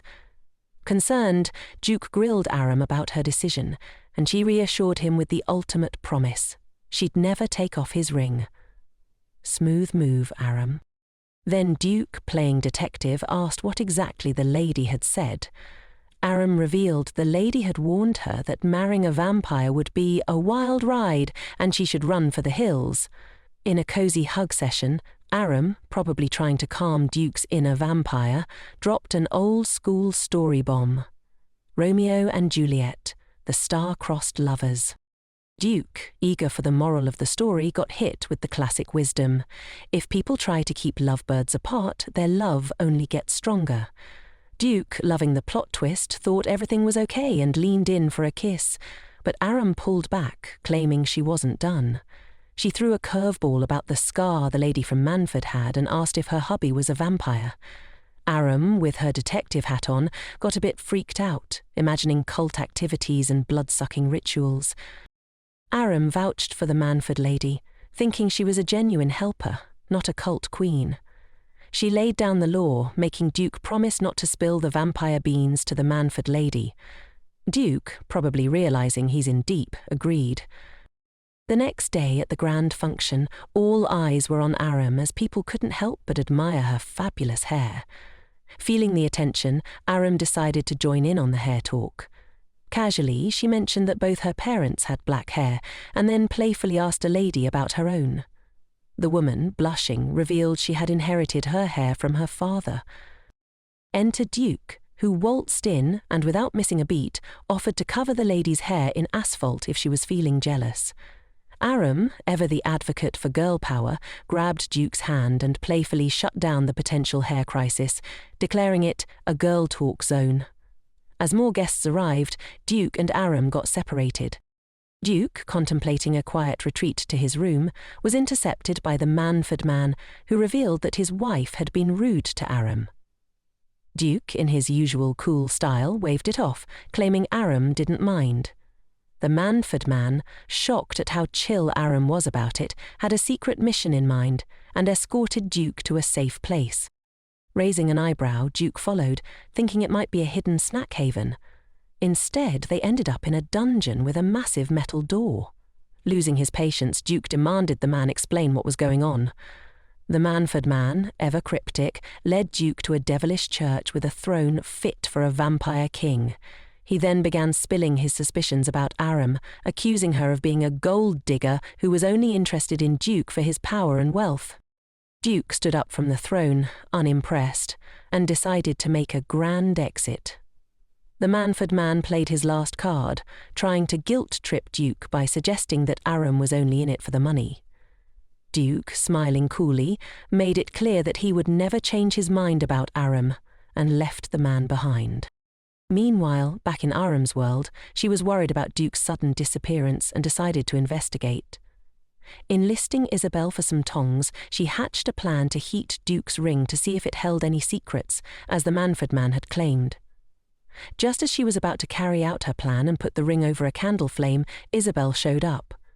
Aram asked for some privacy, and once alone heated the ring, revealing a hidden vow of their partnership etched into the stone. Duke appeared out of the blue, casually mentioning he had already told her about the ring's inscription. As Aram slipped the ring back on, it felt a little heavier. In a surprising burst of sweetness, Duke tossed a blanket over Aram, fearing she'd catch a cold from her detective work. With the cozy blanket setting the mood, Duke asked Aram about the supposed rich and handsome compliments she had allegedly showered on him to Lady Manford. Aram, panicking, worried that Duke might think she was some kind of gossiping chatterbox. Frantically, she clarified that she was simply telling Lady Manford about her parents and how they would happily accept a man if he were rich and handsome. Duke, being the cool cucumber he was, calmed her down and suggested she get some rest. In a surprise move, Duke scooped Aram up and carried her to bed.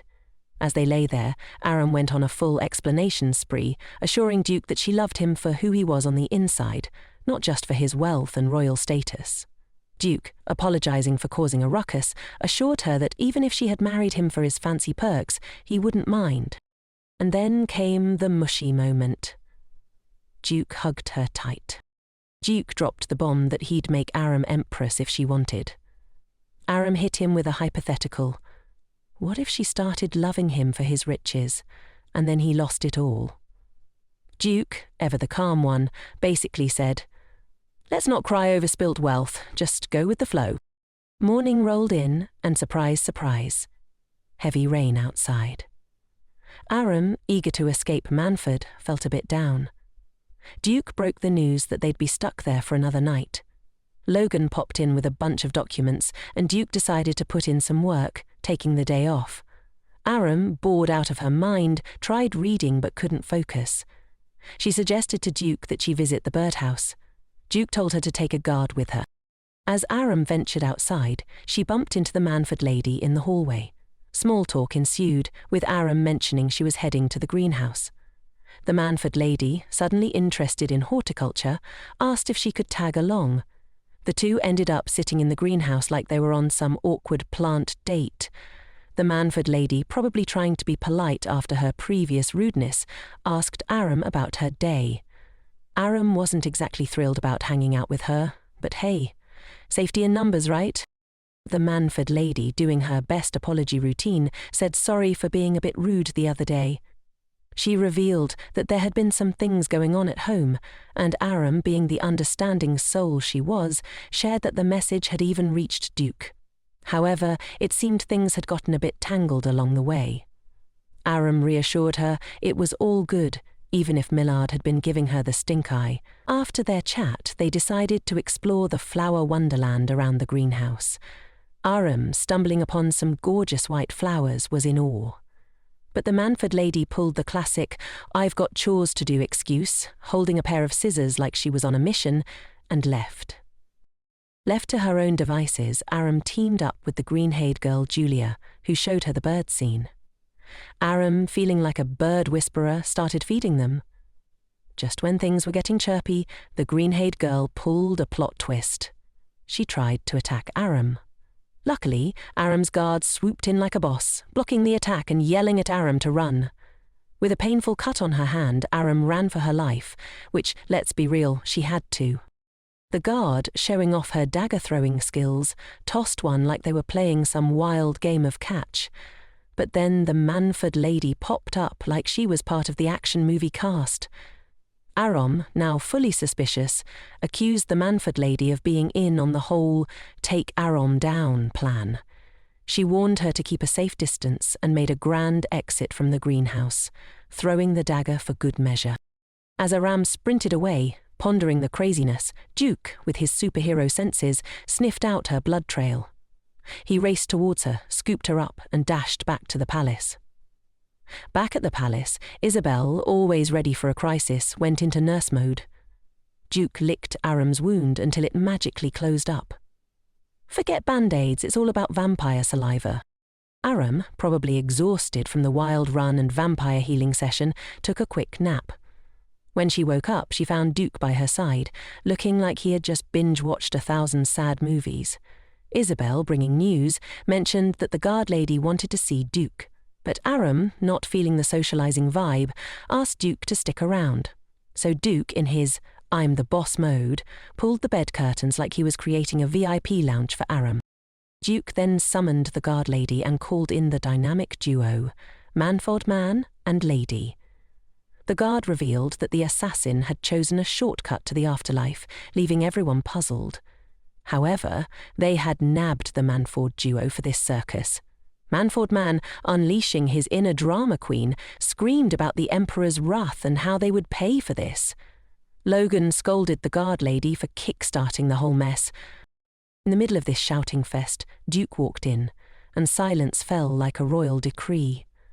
Duke, probably channeling his inner volcano, looked ready to erupt. He marched up to Manford man, who started pleading innocence.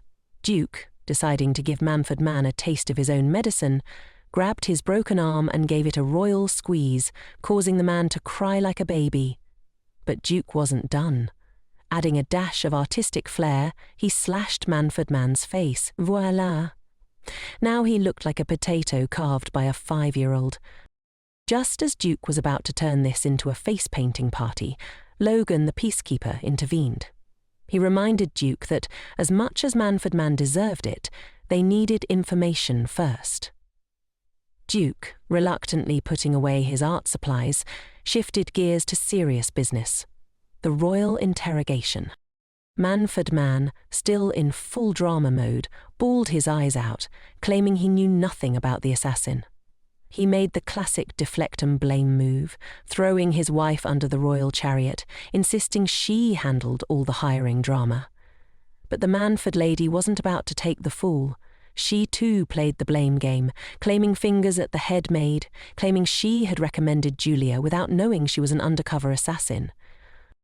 Duke decided to end this royal blame fest and called in Logan, the fixer-upper.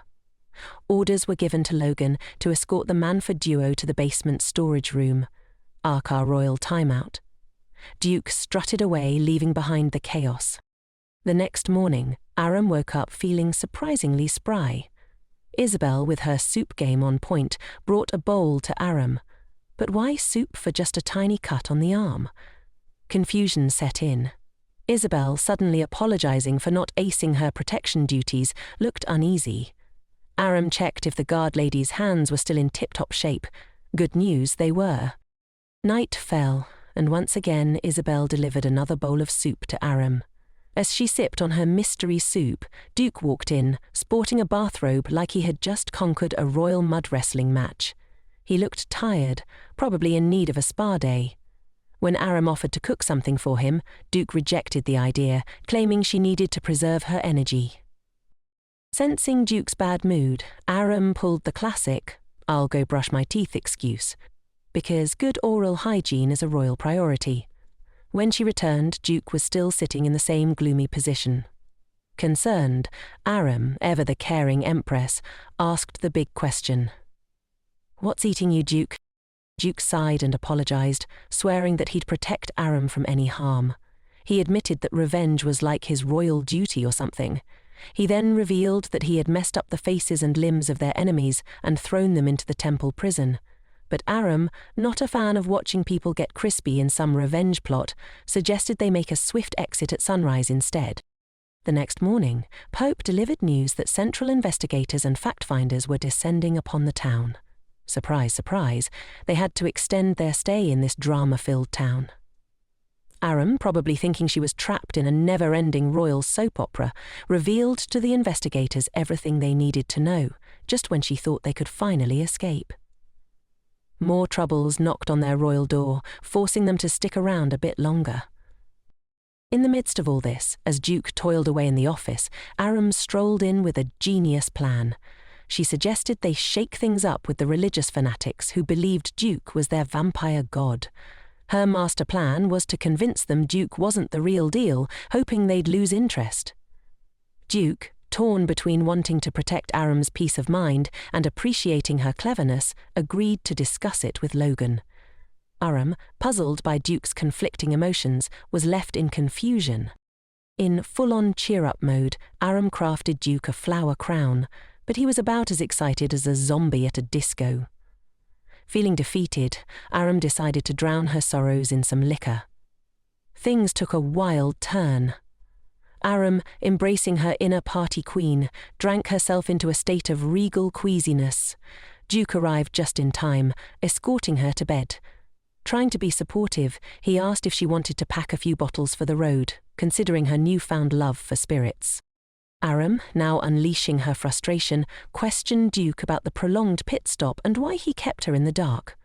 Duke explained that preparations for the perilous path to Barug took time because of bandits. Aram, now on the warpath, sat up and gave Duke a piece of her tipsy mind, expressing her need for more attention. Realizing he had messed up, Duke opened up about his vampire feelings, explaining that his only concern was her safety, hence the delay. Aram grabbed Duke's hand and reassured him that she could handle it. Duke, feeling like a romantic hero in training, asked Aram how he could make her happy. Seizing the moment, Aram declared her dream to be the most beautiful bride in the kingdom. Duke, with all the grandiosity he could muster, promised her the grandest wedding ever. Now, about Pope, whose real name was Ezra Travis. From the day he entered this world, he was a bit peculiar. He couldn't walk straight, and to make things more interesting, he had a gift for seeing people for who they truly were on the inside. No fake masks could fool him. One day, his mother dragged him to meet the intimidating Duke. Now, Duke was as dark as a black hole, and Pope got the heebie-jeebies just being near him. From that moment on, Pope prayed like there was no tomorrow, begging the universe not to let him cross paths with Duke again. Fast forward to the present, where Duke, Aram, and Pope find themselves in a bit of a pickle. Duke was paranoid about security. Aram was being all mysterious like a cat, and Pope was blabbering about Duke snubbing the Emperor's invites. Apparently, attending once was considered a fluke. Talk about harsh critics. Pope convinced Duke that attending the Emperor's shindig was crucial for his noble street cred. He threw in the responsibility card, reminding Duke that the higher up you are, the more important it is to show up at these imperial parties. Duke, worried about Aram's well-being, asked if she wanted to go, but she wasn't keen. Since Duke didn't like it, why should she? Pope then stepped in, explaining to Aram the whole nobility responsibility jazz. He mentioned Duke's heroic deeds, like eliminating bandits and fighting slavery, and Aram was practically applauding in amazement. Pope sweetened the deal, promising Duke a little bonus if he tagged along. Pope went to the Emperor, spun some yarn about Duke agreeing to attend, and dropped the bomb that it was all thanks to Aram. The emperor was over the moon, and Pope was pretty pleased with himself. But as Pope helped everyone else fulfill their wishes, there was no one around to grant his own. Like a personal stand-up comedy show. Life's unfair, isn't it? The next day, Pope swung by Duke's estate and bumped into Aram, who was all smiles. After all, Pope had a knack for saving her life. Casually, Pope asked Aram about their New Year's preparations. Aram happily revealed that everything was going smoothly. Despite being swamped with work, Duke still managed to join her for horse riding practice. Pope dropped a little bombshell, saying Duke would be wearing the crown at the upcoming procession. Aram quickly figured out that it was for the blessing ceremony before they hit the road. However, despite his own popularity, Pope admitted he wasn't part of the procession blessing gig. Apparently his fellow popes weren't exactly thrilled about the idea, thinking he only got the position because he was cozying up to a high-ranking vampire. Pope confided in Aram, and being the supportive friend she was, she reassured him that he was the right man for the job. They giggled and cracked jokes, making the room sound like a mini comedy club. Little did they know, Duke overheard their laughter from the hallway. He waltzed in, playfully commenting that their giggles were probably audible miles away. Then came the interrogation. Pope explained he was just there to help out with the festival preparations. He also asked Duke if he had any secret plans, like making him the poster boy for the blessing procession. Duke threw it back at Pope, saying it was entirely his choice. Not one to back down, Pope hit Duke with the ultimate question. Why the obsession with power? Aram, sensing the rising tension, made a quick exit and found refuge with the Guardian. As Pope observed the dynamic between Duke and Aram, he couldn't help but think that they resembled a quirky little family. Fast forward to the ceremony, and Pope was decked out like the belle of the ball for the blessing procession. The town was alive with festival vibes, drums banging, trumpets blaring, the whole spectacle. Standing on the terrace, Pope looked like a holy figure descended straight from the heavens. Suddenly, the Emperor and Empress made their grand entrance, putting even a Hollywood red carpet to shame. With Aram's pep talk echoing in his mind, Pope flashed a confident smile and kicked off the blessing ceremony. As he chanted, glitter rained down from the sky like a sparkling blizzard, leaving the crowd in awe. While the divine power show wowed the people, it left Pope feeling a bit like a deflated balloon. As he strolled back to the palace, a guard praised him for the glitter extravaganza, unaware that Duke was silently brewing a storm of annoyance about the whole glittery situation. Later that night, Pope received a letter from Duke saying Aram had caught a cold and needed him. Intrigued, Pope followed a servant on a secret mission, which led him to a candlelit wonderland where Aram and Duke were lounging. When Pope questioned Aram about the letter, she apologized, praising his festival performance. But Duke, still annoyed by the glitter, made it clear that he wasn't a fan of all the sparkles invading his personal space. Aram revealed their true intention. They had summoned Pope for a lantern launch party. Handing him a lantern, Pope, thinking it was some new festival trend, gladly accepted it. They launched the lanterns into the night sky, but Pope, ever the clueless hero, couldn't quite figure out why he was dragged into this whole lantern affair. As the lanterns floated away, Aram turned into a hugging machine, embracing Duke in a heartfelt moment. Gushing with happiness and amazement, Aram even cracked a joke about hiring a cheering squad next year, because why not make her own fan club, right? But while she was basking in joy, Pope stood there like the third wheel at a celebration, not feeling the excitement. Instead, he was hit by a wave of jealousy. Wondering how a guy with a darkness-filled soul and a girl who seemed hollow inside could find happiness together. He felt like the odd one out, clueless about what would bring him joy. As Duke and Aram strolled away, Pope remained the lone spectator. Duke, sensing this, invited Pope to join them. Off they went to a feast fit for kings with turkey and cake galore. Still confused, Pope questioned the purpose of this strange gathering. Aram revealed that it was banquet time, and despite the late hour, it was a celebration.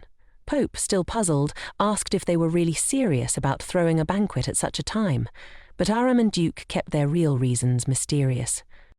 Sipping her drink like she was in a detective movie, Aram decided it was time to thank Pope for being her personal superhero. She even offered a prayer for his wishes to come true, but Pope, still seeking answers, turned to Duke. He asked if Duke had put his name in the hat for the high priest position, wondering why they needed someone with temple connections. Duke revealed that the temple and palace were working together to eliminate him. Pope, bewildered, argued there was no reason anyone would want him gone. Aram then teased Pope with the idea that they simply wanted someone close to them in a fancy position at the temple. She hinted at a big secret that only the high priest knew, but refused to give any spoilers. Duke told Pope all he had to do was decide if he wanted the job or not. Later, Pope found himself in his room, kneeling in front of a statue, contemplating his life choices. Fast forward 3 years into the Duke and Aram marriage saga. It was their anniversary day. While the locals believed the empire got a little shinier with Duke tying the knot, they still saw the power couple as the kings and queens of self-centeredness. In the palace, Duke wasn't just calm, he was on cloud 9, thanking his lucky stars for marrying Aram. His fears of losing her had vanished. Duke decided to make a grand entrance into the library, where Aram was deeply immersed in her studies.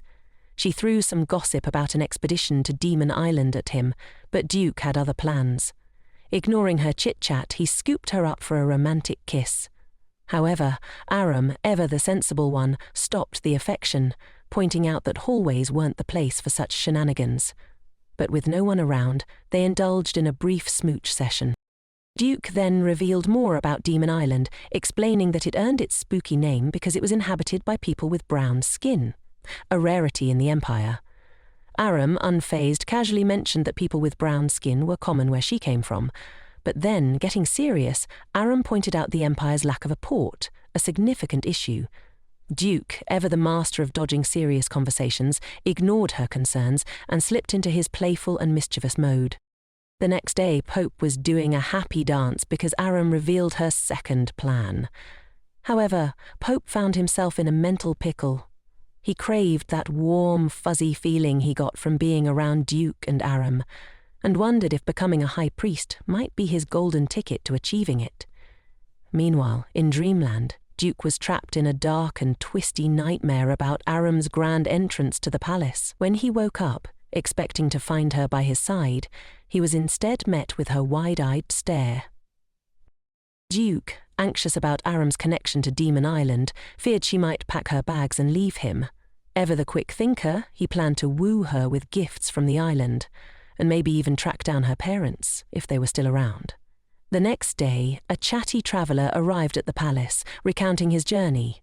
He mentioned encountering folks with black hair and dark skin, and a morning ritual called Oish Param. Duke grilled the traveller about the island's god, Gillo, and began to suspect Aram might have connections to this mysterious demon island.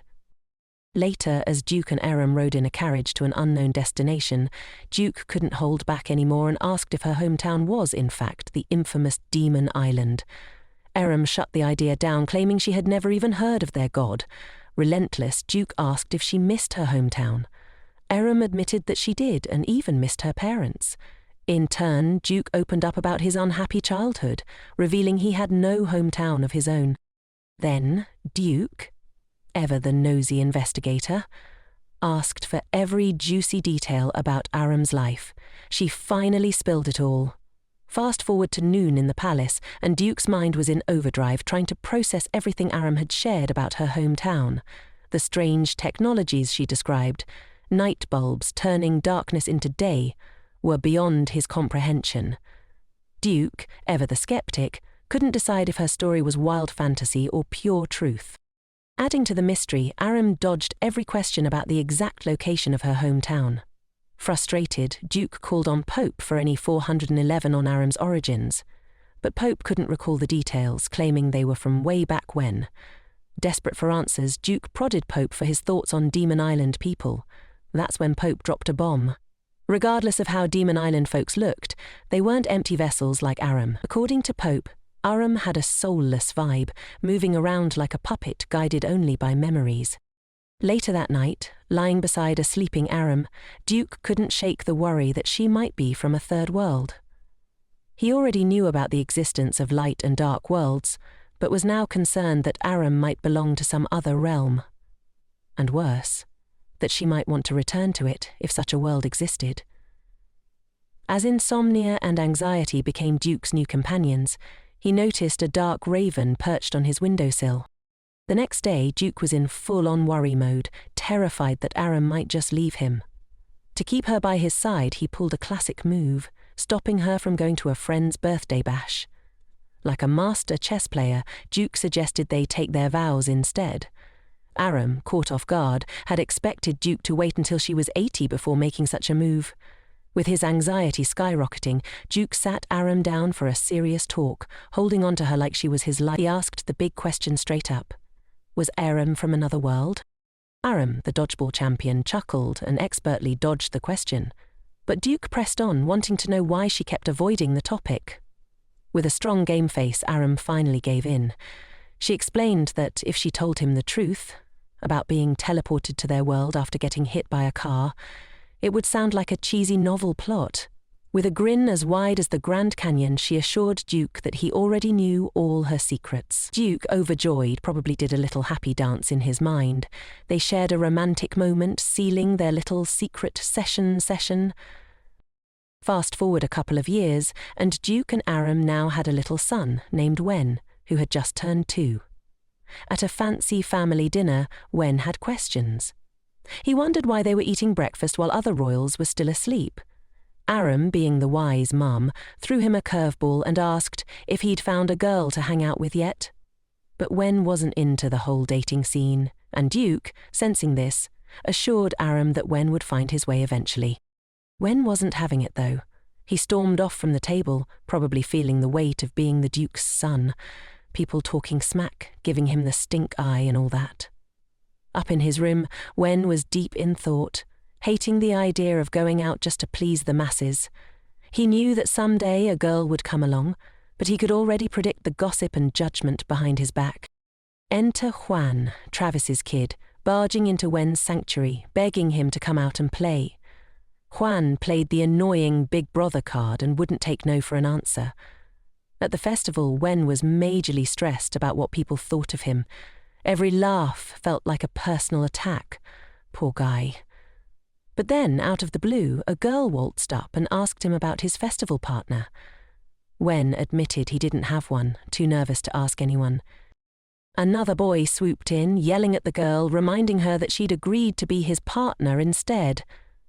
But with a swish of her imaginary cape, the girl shut him down like a pro, promising they could team up next year. She walked off to smooth things over with the boy, leaving Wen in a whirlwind of social anxiety. After that, Wen and the girl teamed up for the acorn gathering competition. As they hunted for acorns, they talked about their lives, and Wen found himself feeling pretty good about his new partner. But then, the same boy from earlier showed up, and the trash talk began. Mocking Wen's parents, poking fun at the whole vampire-human mix. That was the last straw. Wen, channeling his inner superhero, threw a heavy punch. The fight was on. Wen and the boy duked it out, with Wen somehow managing to land on top.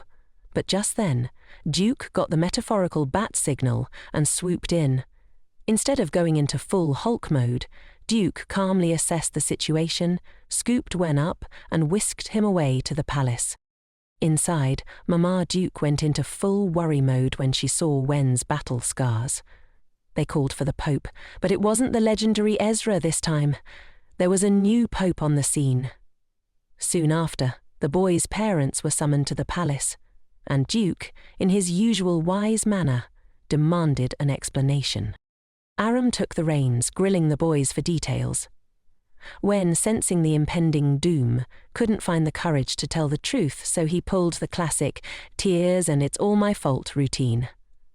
Aram, playing the good cop, asked for an apology, but the girl who had teamed up with Wen spoke up and spilled the truth. Aram, like a boss, scolded both boys and apologies were exchanged. Crisis averted, the other parents made their exit, but not before Aram whispered something mysterious into the mother's ear, leaving her visibly shaken. Afterward, Aram praised Wen for his bravery, claiming she would have thrown 100 punches if she were in his shoes. Duke, ready to unleash his fury, was stopped by Aram, who reminded him that the family had already been warned. In a heartwarming moment, Aram hugged Wen, thanking him for defending their family's honor. Wen realized in that moment how lucky he was to have such awesome parents who guided him through life, even the tricky parts he couldn't figure out on his own. And so, the adventures of royal family drama and healing hugs continue. Make sure to subscribe and leave a like to help the channel out. Thanks for watching.